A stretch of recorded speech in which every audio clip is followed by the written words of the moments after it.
नमस्कार मित्रों, welcome to एवीके India. एवीके India में आपका स्वागत है। आइए हम आज देखते हैं एपीवाई क्या है, जेजेबीवाई क्या है, एसबीआई क्या है, उसे कैसे कियोस्क पोर्टल पे एंट्री कर सकते हैं। तो दोस्तों, इस चैनल में आप अगर नए हैं तो हमारे इस चैनल को सब्सक्राइब कर लीजिए। आप बेल आइकन को प्रेस कर दीजिए, घंटे का जो आइकन है उसे प्रेस कर दीजिए ताकि आप तक नोटिफिकेशन सबसे पहले पहुंच सके। और इस वीडियो को लाइक कर दीजिए, शेयर कर दीजिए ताकि जितने हमारे भाई बंधु हैं वो इसे और भी सीख सकेंगे। दोस्तों, ये पोर्टल है वो इस तरीके से दिखती है। पंजाब नेशनल बैंक की कियोस्क पोर्टल जो है वो आईडी लॉगिन होने के बाद में, ये लॉगिन होने के बाद का दृश्य है जो आप स्क्रीन में देख रहे हैं। इसे यहाँ पे देखिए, सोशल सिक्योरिटी स्कीम पे हम गए हैं, उसके बाद अटल पेंशन पे जा रहे हैं, अटल पेंशन योजना। और वहाँ पे आधार नंबर हमें दर्ज करना होगा। हमारा जो आधार नंबर है वो हम ऐसे दर्ज कर सकते हैं। ये हम दर्ज कर दिया, 12 अंकों की आधार नंबर है। और यहाँ पे हमें कंसेंट को टिक करना होगा। और इसे जब हम कंसेंट को टिक करेंगे, चूंकि हम यह परमिशन दे रहे हैं कि आधार से हमारा प्रोसीड हो, तो हम इसे आगे प्रोसीड करेंगे। और यहाँ पे फिंगरप्रिंट हमें देना होगा, यानी कि कस्टमर का फिंगरप्रिंट हम लेंगे अगर हमें कियोस्क बंधु है तो। यहाँ पे देखिए एलिजिबिलिटी बता रही है वो हमें कि एसबीआई, जेजेबीवाई और एपीवाई के लिए हम एलिजिबल हैं। तो अगर यहाँ पे शादीशुदा है तो एसएमटी डालिए, कुमारी भी डाल सकते हैं। अगर शादीशुदा नहीं है तो श्री डाल दीजिए अगर आप लड़के हैं, या फिर जेंट्स हैं, पुरुष हैं। यहाँ पे ये लेडीज हैं इसलिए एसएमटी डाले। और यहाँ पे प्लेस में देखिए, प्लेस में आमोदा जो प्लेस है इनका हमने डाला हुआ है, तो फिर हम यहाँ फादर नेम डालेंगे, या फिर हस्बैंड नेम, जो इनके कस्टमर के हस्बैंड या फादर हैं, आप उनका नाम डाल सकते हैं। यहाँ पे हम नाम डाल रहे हैं, है ना, उनके हस्बैंड का। और जब हम उनके हस्बैंड का नाम डाल देते हैं तो यहाँ पे डेट ऑफ बर्थ कस्टमर का हमें सेट करना होगा। कस्टमर का जो डेट ऑफ बर्थ होगा वो हमें यहाँ पर डालनी होगी। तो हम कस्टमर का डेट ऑफ बर्थ भी हम यहाँ पे डाल देते हैं। ये कस्टमर की डेट ऑफ बर्थ हो गई। यहाँ पे इनकी डेट ऑफ बर्थ है, ये क्लियरली आपको दिख रहा होगा कि हमने डाला हुआ है। फिर यहाँ पे मैरिटल स्टेटस हम डालेंगे, अगर वो मैरिड है तो मैरिड, अनमैरिड है तो फिर हम अनमैरिड डालेंगे मित्रों। फिर हम स्पाउस यानी जीवन संगिनी, अगर पति है तो पत्नी का नाम, अगर पत्नी है तो पति का नाम, और पति है तो पत्नी का नाम, तो हम डालें। और यहाँ पे देखिए स्पाउस आधार नेम, यहाँ पे रेड स्टार नहीं है तो उसे छोड़ दीजिए, जहाँ पे रेड स्टार है उसी को डालिए। अगर आप जल्दी करना चाहते हैं, डाल देते हैं तो अच्छी बात है, लेकिन आप नहीं डालना चाहते तो नहीं भी डालिए। यहाँ पे पेंशन अमाउंट हमने 5,000 डाला। और यहाँ पे मंथली जो हमारा कंट्रीब्यूशन टाइप है, फ्रीक्वेंसी तो मंथली हमने लिया, मंथली हम करेंगे। और उसके बाद यहाँ पे आप नो कर दीजिए अगर कोई सोशल सिक्योरिटी स्कीम नहीं ले रखा है तो। और यहाँ पे नॉमिनी डिटेल अवश्य भरिएगा, क्योंकि उसके बिना ही आगे जाएगा नहीं। तो ये इनसे हमने पूछा कि आप नॉमिनी किसके रखना चाहते हैं, तो इन्होंने कहा हस्बैंड को, तो हम इनका हस्बैंड का नाम यहाँ पे फिर से हम एंटर करेंगे। और एंटर करने के बाद यहाँ जो डेट ऑफ बर्थ होगी, दोस्तों याद रखें, यहाँ जो डेट ऑफ बर्थ होगी वो इनके नॉमिनी की होगी, यानी कि जो इनके हस्बैंड अभी अगर नॉमिनी हैं तो इनके हस्बैंड का हम यहाँ पे नाम डालेंगे। तो हमने हस्बैंड का हम यहाँ पे डेट ऑफ बर्थ डालेंगे। हमने ये डाल दिया है। तो इसे डालने के बाद फिर हम आगे इनके आगे पे हम यहाँ इनका सिटी डालेंगे। जो इनका सिटी है वो हमने एंटर कर दिया, वो ऑटोमेटिक आ जाता है। हमें बस ऑटोमेटिकली आने के लिए भी हमें 4 अंक कम से कम प्रेस करनी होती है। तो यहाँ पे इनका एड्रेस हमने फर्स्ट एड्रेस डाला, यहाँ पे पिन कोड डाल करके हमने नीचे फिर सेकंड एड्रेस में आप सेम भी डाल सकते हैं, कोई दिक्कत नहीं है ना। और ये हो जाती है। और हमें स्टेट भी सिलेक्ट करना होगा, कई बार ये छूट जाता है। जैसे देखिए यहाँ पे इस कंडीशन में यहाँ पे छूटा हुआ है, देखिए, है ना। फिर हम बात पे आएंगे, हम यहाँ पे आते हैं एपीवाई का कंट्रीब्यूशन चार्ट क्या होगा। हमने पूछा कि आपकी उम्र क्या है, तो कस्टमर ने हमें कहा कि हमारी उम्र जो है वो 27 बरस की है। तो हम यहाँ पे गूगल पे जा कर के हम चेक करना चाह रहे थे, लेकिन ये चाइनीज़ में कुछ लिखा हुआ है, हमें समझ नहीं आया। तो हम वापस से गूगल सर्च इंजन को लेते हैं, है ना। हम गूगल सर्च इंजन ले लिए यहाँ पे क्रोम पर, और यहाँ पे हमने लिखा APY चार्ट।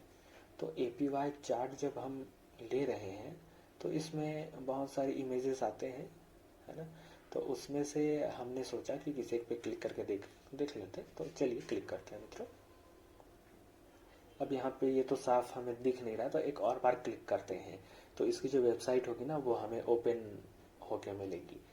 तो ये इसके साइट है। तो हम यहाँ पे कहाँ जाके देख सकते हैं, चलिए हम नीचे आते हैं। ये देखो यहाँ पे चार्ट है मित्रों, ब्लैक एंड वाइट है ज़रूर बट है। यहाँ पे 27 हम जो देख रहे थे एज, सॉरी 28 हो गया। तो हम देखते हैं यहाँ पे 28 की ओके। तो 28 का एज हम देख रहे हैं। तो 5,000 रुपये कंट्रीब्यूटिंग को करना था। ये देखिए 5,000 रुपये, नीचे ज़ीरो नीचे आ गया है तो 500 नहीं समझिए, वो 5,000 ही है। तो ये हमने मंथली उनको उतना देना होगा, हमने उन्हें दिखा दिया। कस्टमर स्टेट सेलेक्ट, हमने कहा था ना स्टेट छूटा हुआ है, ये दिखाने के लिए था जस्ट। और ये हमने यहाँ पे डाल दिया छत्तीसगढ़। और अब हम इसे सबमिट करेंगे। जो हम सबमिट करते हैं तो ध्यान रखें सब चीज़ें फिल हुई हो। ये इनका AOF नंबर है APY का, ये ज़रूरी नहीं है इसे कॉपी करना, वो हम इंक्वायरी में भी जाके देख सकते हैं। इसे छोड़ दीजिए, ओके करके जाने दीजिए। कई दफ़ा ये याद रखिए, प्रीवियस ऑपरेशन का जो ये इश्यू है ये आता ही है।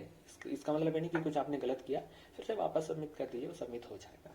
एक बार सबमिट करने पे ये आ जाएगा। ये देखिए, ये जो इस तरीके का एक अलग से पॉपअप आएगा जिसमें आपको सक्सेस के मैसेजेस आएंगे। ये देखिए सक्सेस हो चुका है, मतलब APY सक्सेसफुली ओपन हो चुका है इनका, ठीक है। बस शर्त यह है कि कस्टमर के अकाउंट में बैलेंस होनी चाहिए उतनी, जैसे हमने यहाँ पे देखा 28 साल वाले का जो क्राइटेरिया था 5,000 के लिए कितनी बैलेंस ये थी, वो उतनी, क्योंकि वो उतना डिटेक्ट करेगा। तो ये होना ही चाहिए, अगर इतना नहीं होगा तो सो वो उसको नहीं लेगा, है ना। तो ये उतना होना चाहिए। और अब देखिए यहाँ पे हम करते हैं PMJJBY, फिर हमने आधार लिया, कंसेंट को ओके किया, और फिंगर भी हम लगा लिए। फिंगर लग गई हमारी, ये देखिए फिंगर लग चुकी है। ओह माय गॉड, यहाँ पे तो फिर फिंगर मिसमैच। अब डबल ऑथेंटिकेशन का सामना हमें करना पड़ेगा। डबल ऑथेंटिकेशन है, चलिए हम देखते हैं नॉर्मली ऑथेंटिकेट करके, है ना। Left finger, ring finger and left middle finger को हमने क्लिक किया, और हम फिर से करते हैं।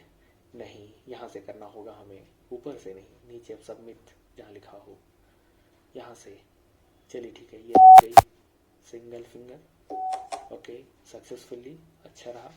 अब दूसरा लाइट फिर से जलेगी, हमें दूसरी फिंगर डालनी होगी, ठीक है जल गई। और ये ठीक है, फिर से एलिजिबिलिटी दोनों, यहाँ पे APY गायब हो गया क्योंकि यहाँ PMJJBY और SBI का दिखा रहा था। तो हम इसे यहाँ पे फिर से फिट करेंगे, जैसा कि हम कहते हैं पहले कस्टमर का डेट ऑफ बर्थ, फिर कस्टमर के डेट ऑफ बर्थ के बाद नॉमिनी का भी डेट ऑफ बर्थ हमें यहाँ फिट करना होगा। क्योंकि यहाँ पे आधार से प्रोसीड होता है, इसलिए नाम और अकाउंट नंबर ये दोनों ऑटोमेटिकली ही डिटेक्ट कर लेता है। अगर किसी एक बैंक में जहाँ से आप करवा रहे हो, जैसे पंजाब नेशनल बैंक का है और आप APY कर रहे हो, और वहाँ पे सेविंग का 2 अकाउंट होगा, तो स्वाभाविक है किसी एक पे ही आपका आधार इनेबल्ड होगा, तो वो वही अकाउंट लेगा। इसलिए जिस पे आपको करना है उस अकाउंट को आप प्राइमरी अकाउंट सिलेक्ट कर सकते हैं। सो यहाँ पे हमने नॉमिनी का भी डिटेल डाल दिया। ये डेट ऑफ बर्थ हम नॉमिनी का डाल रहे हैं, इनके हस्बैंड ही इनके नॉमिनी हैं, इन्होंने बताया है, तो हम हस्बैंड के नॉमिनी यहाँ पे सेट कर रहे हैं। ये उनके हस्बैंड का नॉमिनी है। तो यहाँ पे स्टेट, जो कि पिछले बार हम मिस कर गए थे, इस बार नहीं करेंगे, इंसान एक बार सीखता है, दोबारा वो चीज़ फिर नहीं करता है ना। तो कई बार रह जाती है, कोई दिक्कत नहीं, हो जाता है। चलिए यहाँ पे हम फिर डालते हैं पिन कोड और एड्रेस 1 एंड एड्रेस 2, जैसा कि हम पिछले भी किए थे। ठीक है, हमने एड्रेस 2 भी डाल दिया और यहाँ पे नीचे mark tick box and auto debit concern, ये ज़रूर कीजिएगा क्योंकि खाते से ऑटोमेटिक डिटेक्ट कराना है, नहीं तो हर महीने जमा करना पड़ेगा जा के, है ना, तो ये अच्छा नहीं रहेगा। तो ये बहुत अच्छी बात है। तो हमने यहाँ पे सबमिट किया लेकिन कुछ हुआ नहीं, तो हम वापस डबल ऑथेंटिकेशन करने की आवश्यकता तो नहीं थी, हम नीचे आके फिर से उसे सबमिट कर सकते थे, लेकिन चलो कोई बात नहीं। लेकिन एक और बार हम गलती से डबल ऑथेंटिकेशन पे चले गए। चलिए कोई बात नहीं, हमें फिर से इस फॉर्म को शायद भरना पड़ जाए। आते हैं नीचे, है ना। चलिए एक और बार कर लेते हैं। ये डबल ऑथेंटिकेशन फिर से हो रहा है। ये होता नहीं है, ये उन्हीं कस्टमर्स पे होता है जिन कस्टमर के कई बार 2 बार फिंगरप्रिंट मिसमैच हो जाते हैं। तो मिसमैच 2 बार होने से UIDAI चाहता है कि वो 2 अलग अलग फिंगरप्रिंट ले और ये पता करे कि हाँ ये दोनों इन्हीं के हैं, तो इसलिए ही ऐसा लेता है। तो यहाँ पे इनके फिंगरप्रिंट में थोड़ी सी दिक्कत है, फिंगरप्रिंट आई थिंक थोड़ी कम आ रही होगी, इसलिए हम इनका 2 अलग अलग फिंगर ले रहे हैं डबल ऑथेंटिकेशन के माध्यम से। और यहाँ पे सक्सेस हो चुकी है और PMJJBY PMSBY जो शो कर रहा है एलिजिबल है ये उन पे। तो यहाँ पे ये PMJJBY भी सक्सेसफुल अब हो चुकी है। तो ये बहुत इजी प्रोसेस है मित्रों, ध्यान से देखे होंगे, आप इसे पॉज करके भी देख सकते हैं अगर आपको फास्ट लग रहा है। ये बहुत बहुत सरल प्रोसेस। अगर हम बैंक में जाएं तो वहाँ पे फॉर्म हमें भर के देना होता है, और अगर BC सेंटर पे आते हैं तो केवल हमें जानकारी देनी होती है और ये आगे प्रोसीड कर दिया जाता है। तो जैसा कि PMJJBY हो चुका है, अब PMSBY हम कैसे करें वो देखते हैं। PMSBY के लिए हमने फिर से क्लिक किया और फिर से क्लिक करने के बाद हम जैसे कि आधार नंबर से ही प्रोसेस कर सकते हैं, अकाउंट नंबर के थ्रू प्रोसेस करने का ऑप्शन हमारे पास नहीं है। हमने आधार से कंसेंट दिया और प्रोसेस करके ऑथेंटिकेट कर दिया था। अब हम यहाँ पे डिटेल डाल रहे हैं कस्टमर का और नीचे नॉमिनी का हमने नाम डाल दिया और इनके हस्बैंड ही इनके नॉमिनी हैं, तो उनका डेट ऑफ बर्थ हम सेलेक्ट कर रहे हैं क्योंकि यहाँ पे मैनुअली ऐड करने का ऑप्शन नहीं, सिलेक्शन ही करना होगा, सेलेक्ट करके ही हमें ऐड करना होगा। तो हम फिर यहाँ पे सिटी डाल रहे हैं, सिटी का पहला 4-5 अक्षर भी डाल देते हैं तो सिटी शो हो जाता है। और यहाँ पे स्टेट हमें डालना होगा, स्टेट हम डाल रहे हैं, और पिन कोड जो कि ज़रूरी भी है। जहाँ जहाँ पे रेड स्टार है मित्रों याद रखें उस कॉलम को आपको भरना ज़रूरी है, जहाँ पे नहीं है तो वहाँ पे आप नहीं भरिए चलेगा, लेकिन अगर आप भर सकते हैं तो अवश्य भरें क्योंकि उसमें उसकी जानकारी ज़्यादा अच्छे से स्पष्ट होगी। चलो सबमिट करते हैं और ये देखिए रेफरेंस नंबर आ गया, AOF नंबर जिसको कहते हैं अकाउंट ओपनिंग फॉर्म, ये PMJJBY का है। तो यहाँ से हमने सबमिट किया है और ये देखिए सक्सेस का पॉपअप शो होने ही वाला है, ये रिस्पॉन्स आपको शो कर रहा है और ये देखिए पॉपअप आ गया सक्सेसफुल का, और इसे हम कट कर देंगे तो यहाँ पे देखिए ये हमें दिखना शुरू हो गया। तो मित्रों बहुत बहुत धन्यवाद, इस वीडियो को आपने देखा और इस वीडियो को आप लाइक करिए, इसमें कमेंट कर दीजिए, कुछ और जानकारी चाहते हैं तो आप वो भी लिख दीजिए, हम उसका बना के आपको वीडियो ज़रूर देंगे। और इस वीडियो को सब्सक्राइब करें, लाइक करें, शेयर ज़रूर करें। Thank you so much.